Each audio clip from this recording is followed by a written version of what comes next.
Spread the fire. Kasi pasabot din nga spread the fire. Dapat adunay ginatawag nato dispersity. Kinahanglan ang kalayo nimo mukaylap siya.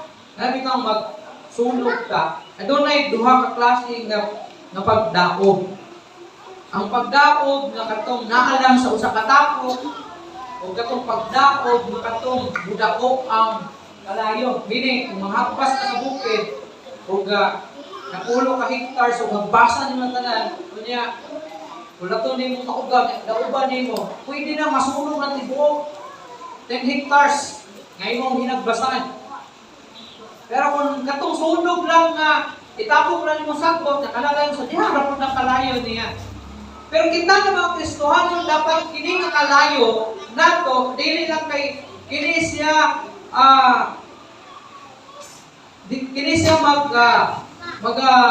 lahutay kundi kini usab mukaylap nga kalayo.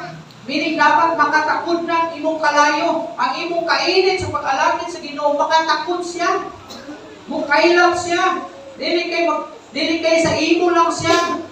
Dapat mukaylap siya. Mudaghan siya. Mudago ang iyang pump-up sa imong kalayo dito.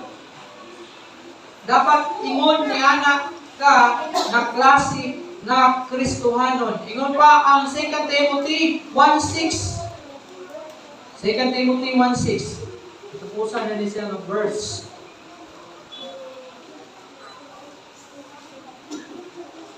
Ingon sa versikulo 6, matod pa dali.